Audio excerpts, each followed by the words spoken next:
We usually sort cosmic objects by two simple things: how they look and how they behave. A star is easy. It's a sharp, compact point of light. A galaxy is the opposite: vast, fuzzy, sprawling, made of gas and billions of stars spread across enormous distances. Those categories have always been clean and separate, or at least they were, until the Webb telescope came along.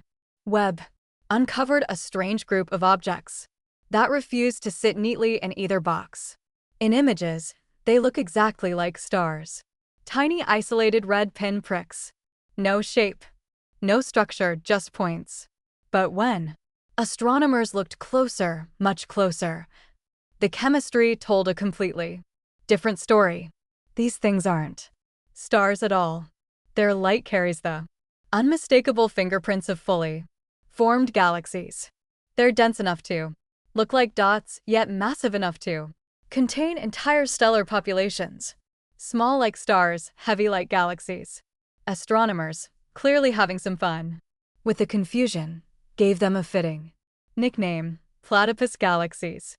Like the platypus, an animal that looks stitched together from different branches of evolution, these objects are an awkward mashup that standard theories don't know what to do with.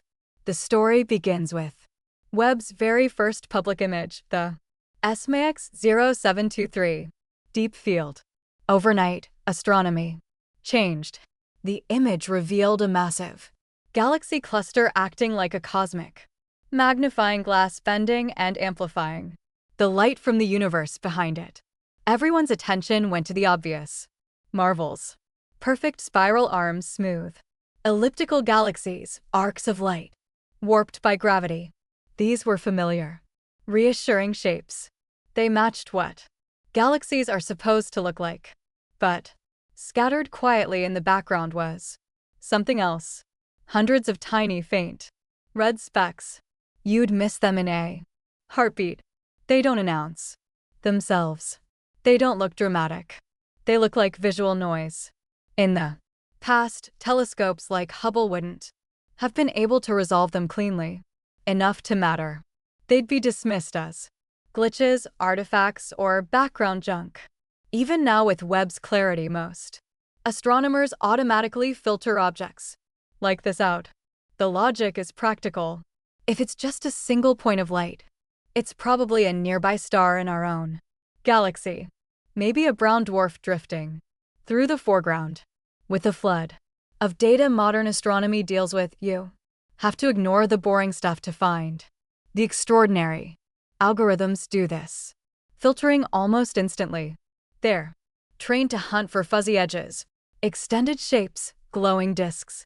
Alone, red pixel fails the test. Into the background it goes.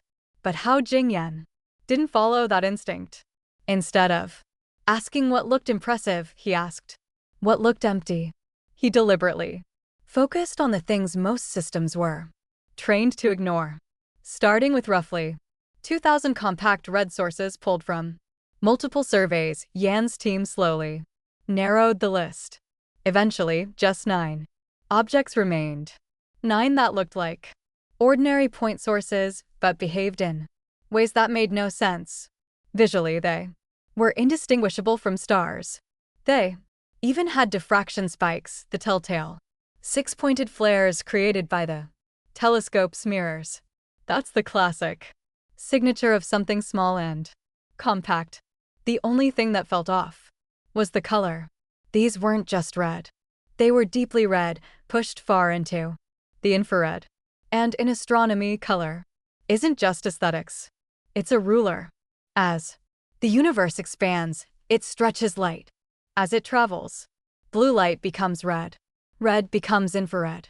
The redder something is, the farther away it is. And the further back in time you're looking. These dots weren't nearby stars cluttering the image. They were shining from roughly 12 billion light-years away from the early universe itself. And that's where the contradiction hits. At that distance, objects should be enormous galaxies. But galaxies shouldn't look like points. They should B. Fuzzy, extended, wide. Yet, here were objects that were impossibly small for where they were located. Normally, A. Bright, compact source in the early universe has an obvious explanation. A. Quasar, a feeding supermassive black